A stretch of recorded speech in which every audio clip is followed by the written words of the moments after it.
បាទស្ដីបងប្អូនអរគ្នាថ្ងៃនេះខ្ញុំមកចែករំលែកនៅបទពិសោធន៍ម្ដងទៀតទាក់ទងនឹងការថែទាំមាន់ណា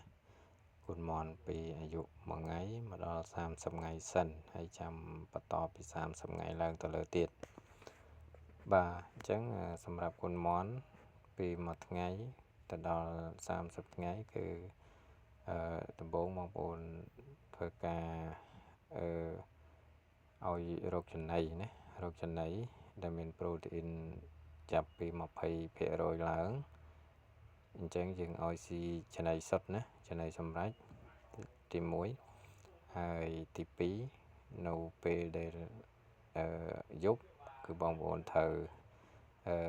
ហូមព័ទ្ធវាឲ្យចិត្តកុំឲ្យមានខ្យល់ចេញចូលណាហើយបងប្អូនបាច់ចាំដាក់អំពូលកម្ដៅអីទេណាដោយសារអីដើម្បីធ្វើឲ្យវាស៊ាំជាមួយនឹងអាកាសធាតុនៅខាងក្រៅអញ្ចឹង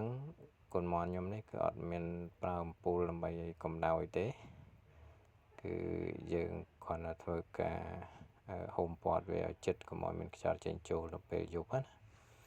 បាទអាហ្នឹងទី2ហើយទី3គឺ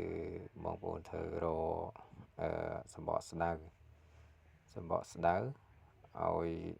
ដាក់ទឹកឲ្យវាផឹកណាដាក់ទឹកឲ្យវាផឹកហើយអាហ្នឹងសម្រាប់រដូវក្តៅអត់មានភ្លៀងហើយបើសិនជាមានភ្លៀងបងប្អូនត្រូវដាក់ខ្ទឹមសវិញខ្ទឹមសជំនួសបាទអញ្ចឹងអានេះរបៀបថែទាំគុណមាន់ហើយសំខាន់ជាងគេមួយទៀតសម្រាប់ចំណីដែលយើងដាក់ឲ្យស៊ីហ្នឹងគឺឲ្យស៊ី3ដងមានព្រឹកថ្ងៃត្រង់ហើយនិងល្ងាចហើយការឲ្យស៊ីហ្នឹងយើងមិនចេះតែឲ្យស៊ីទេណាយើងឲ្យស៊ីម៉ោងណាឲ្យច្បាស់គឺយើងត្រូវតែកំណត់ឲ្យស៊ីម៉ោងហ្នឹងព្រោះអីការពារមាន់យើងហ្នឹងវាចឹកគ្នាណាវាចឹកគ្នាហើយមួយទៀតការពារមាន់យើងហ្នឹងវាការពារវាទេស៊ីឬក៏វាយំជាអាចារ្យជាចឹងណាមុនម៉ោងកំណត់អញ្ចឹងមាន់បើសិនជាយើងឲ្យស៊ីអត់ទៀងគឺវាយំចេកចាចពេញតែនឹងបើសិនជាយើងកំណត់ម៉ោងច្បាស់លាស់ឲ្យវាស៊ីម៉ោងណាដល់ម៉ោងហ្នឹងតលតែដល់ម៉ោងហ្នឹងឬក៏ជិតដល់ម៉ោងហ្នឹងបានវាស្រែករកស៊ីចឹងណា